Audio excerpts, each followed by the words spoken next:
You can tell by the title of this video what we're going to be doing. I am going to be starting the ACOTAR series. This is the start of a very serious commitment, and I'm so excited! I'm gonna be real, I don't know anything about this book series other than people love it.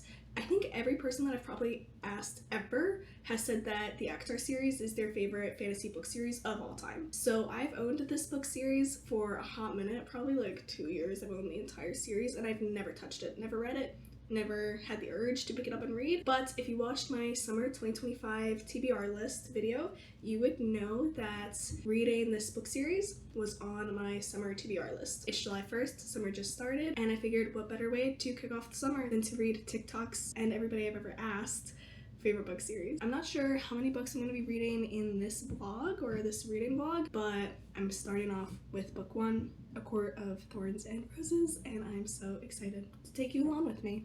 Okay, I hope you enjoy. I'm going to start now.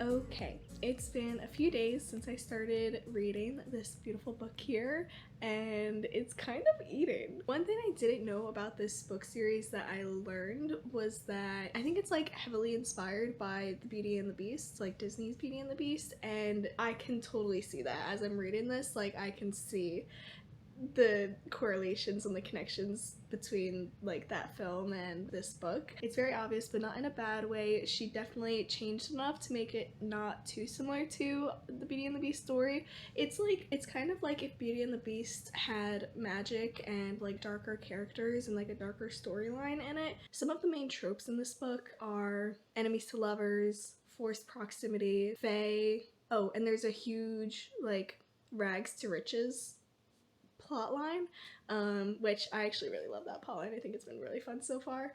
So I love where I'm at in the story. I'm really enjoying it so far. I don't think it's gonna be a 5-star read, unfortunately, unless something crazy happens in the last 100 pages that, like, I don't know, makes me have that 5-star feeling, but right now it's not looking like that. Okay, there's one scene in this book that if you know, you know, and I'm gonna find it.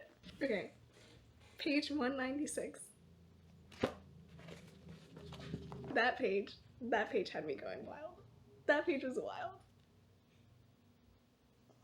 That page was crazy. That page was crazy, Sarah J. Maas. Your writing is wild in that. Right now, I'm at a pretty crazy part in this story where our main character just got captured and she is... How do I say this without giving away spoilers? Our main character, Feyre, I think that's how you say it. It literally told you how to pronounce her name in the beginning of the book, but sometimes I just forget. I think it's Feyre though. She is trying to rescue someone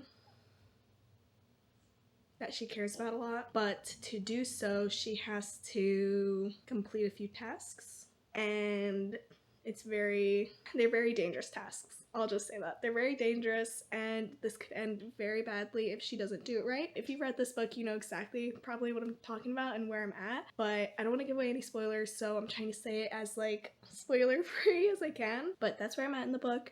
I only have about 100 pages left. I'm so excited to finish it today. I have all day pretty much to read, so my goal is to finish this book. I've already read about 50 pages today, and I only have about 100 pages left, maybe like a tiny bit over 100 pages. So I'm gonna sit down and read the rest of it. I'm literally like, you can see, I've read all this and I only have this little bit left. So I don't know if I'll have time to start the second book today. If I do, I'll start the second book, but I'm not sure if I'll have time because me and Andrew are having a movie night here tonight with some of our friends. We're just gonna hang out and have some snacks and watch. Andrew, what movie are we watching?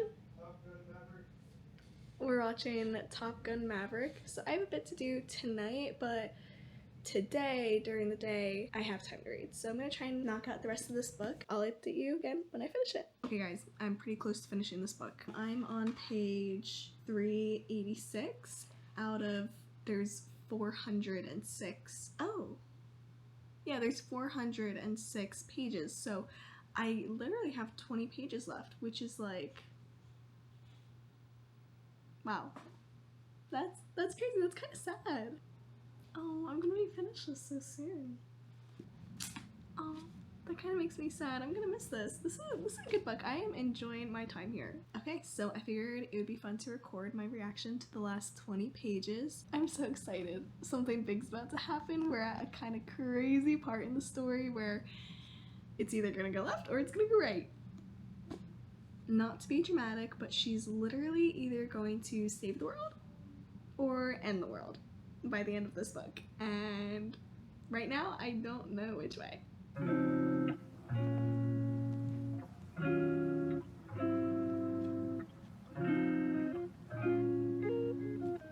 Yes, this deserves an underline.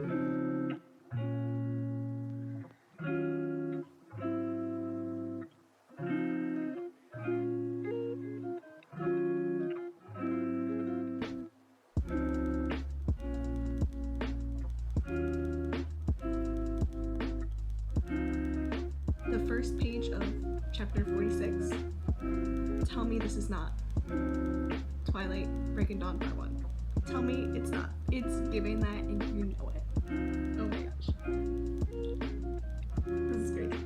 This is crazy. This is crazy. I know a way that I can talk to the people who've read this book without giving people who haven't read this book a spoiler. Okay, if you've read this book, not if you haven't, do not do this. If you have not read this book or this book series, do not do this.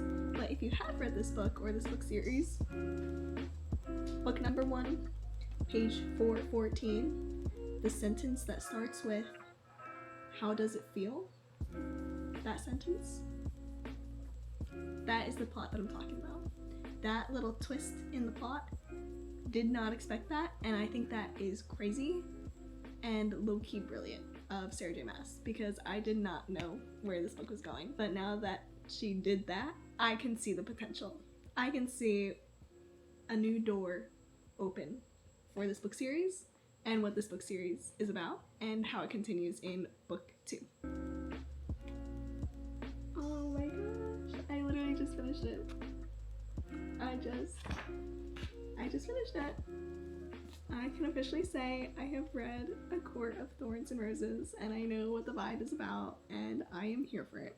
Okay, it's a few hours later. I've debriefed my thoughts. I also debriefed Andrew on the entire plot of the story. You can't see, but he's just giving me a thumbs up. For my rating of A Court of Thorns and Roses, book 1 in the series, I think I'm gonna rate it 3.75 because, let me explain, the beginning of this book was really hard for me to understand and get into because the first half of the book I was just a bit confused a lot of the time. That might be my fault, but that brought it down a little bit for me. The second reason it's only a 3.75, I don't know why, but I wasn't able to connect to the characters too well. I don't know if that was me or if it was her writing, but for some reason I just couldn't connect to Feyre and Tamlin.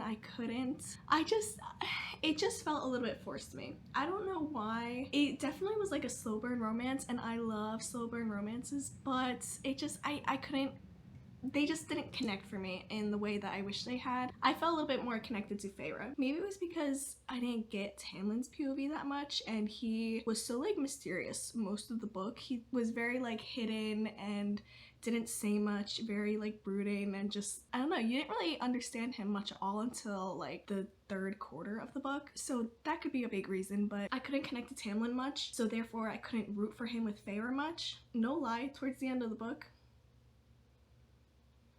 if you know that there's low-key a second character that is helping Feyre in her challenges, and I was low-key rooting for him.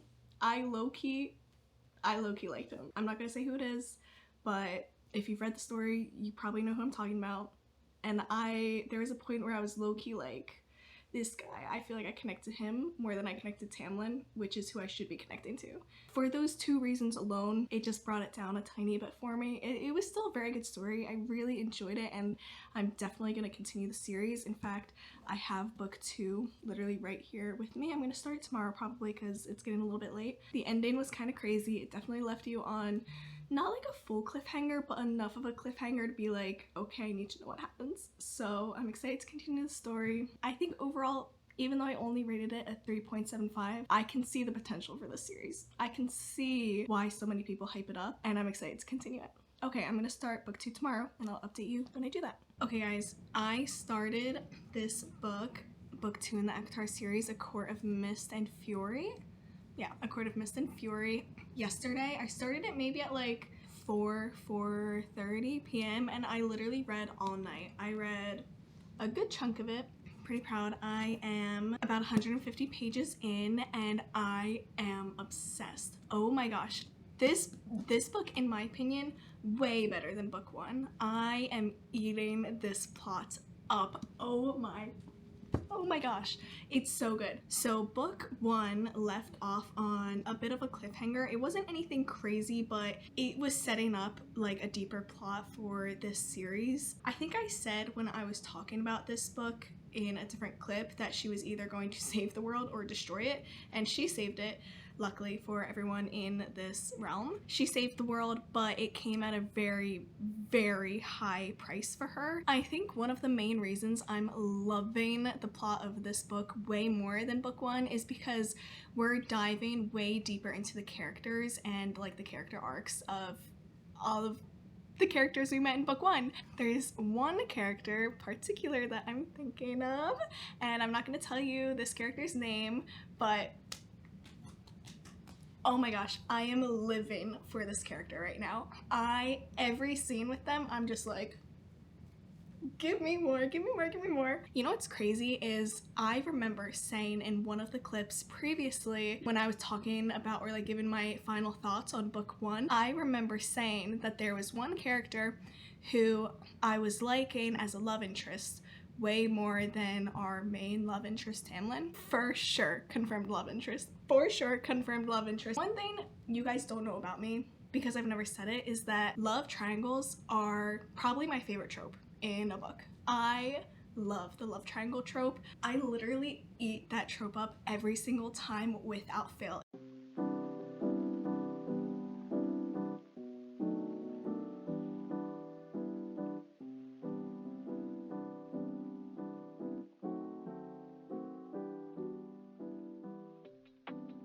So, guys, you won't believe what was their names? Are you talking about the main characters in my book? Andrew, I spent so much time explaining this to you last night. You won't believe what the Beast guy is going down with right now. And this new love interest, psst, team him. Why are you team him? Because he has Riz. Okay. You don't even know anything about him. I know that you rock with him, and I trust your judgment. Oh, you're right. You're right. I had to come here. I'm reading this book. Sorry if you hear stuff in the background. Andrew is literally right next to me playing games. Oh, hi. I literally had to come here because it's getting late and I've been reading this book all night pretty much. And guys, it's game over. Game over. I am geeking so hard right now because the person I was talking to you about earlier, the new love interest, he just asked when her birthday is and he called her darling. Game, set, match. I'm all in for this romance and I am... It's so cute. Okay, that's my update for the night. I'm probably getting ready to sleep soon and I'll see you tomorrow. I finished ACOTAR book 2 last night and I have some thoughts. First things first, I rated this one 4 stars, which is a little bit higher than I rated book 1. I enjoyed this book a lot more than I enjoyed the first book. One thing that made this book stick out to me way more than the first book was the romance. The romance, in my opinion, in book 2 is way better than the romance in book 1. You just dive so much deeper into the characters and their feelings and emotions for each other. So now that there's a love triangle going on, we really dive into Feyre's emotions towards both of the love interests, and just naturally more romance comes with that. I will say one thing that I'm really happy for is that I waited to read the ACOTAR series until now. One of my favorite genres to read, if not my favorite genre to read, is fantasy. So I knew that ACOTAR was such a big fantasy series in the book world, and I was always like, I really wanted to read it, but I just never had that drive or desire to read it at the same time, and I just kept pushing it back. And I'm so glad I did, because I think if this was one of the first fantasy books I ever read, I would be so confused and probably pretty turned off to fantasy books, because I think that this series is just a little bit more of an advanced fantasy book. It's not as simple as some other ones, or just easy to understand as other fantasy books that I've read. I think that, for example, the Powerless series is a good first fantasy book to start with, and maybe after you've read a few fantasy series, or at least a few fantasy books, maybe then you can read the ACOTAR series. I would not recommend starting your fantasy journey with this series, because I think you'll be really confused. Yeah, I don't know how else to say it besides I feel like this is a more advanced fantasy book series than some other ones, and because of that, I'm really glad I waited so long to start it. But now that I've already read quite a few fantasy series, and I know I already love the genre so much, and I kind of understand different aspects of fantasy books more, I feel a lot more comfortable and confident reading ACOTAR, and I feel like I can understand it in a way that I wouldn't have been able to if this was the first series I started with. But I'm gonna sadly end this video now, and then I'm gonna make a part 2 of me reading the other books in that ACOTAR series, which I'm so excited to film part 2, and I'm so excited to read the rest of the series, because I feel like I'm so invested in this world now and these characters. I'm so excited to read the third book and see what happens in that, because it left off on a crazy cliffhanger, and I'm just dying to know what happens.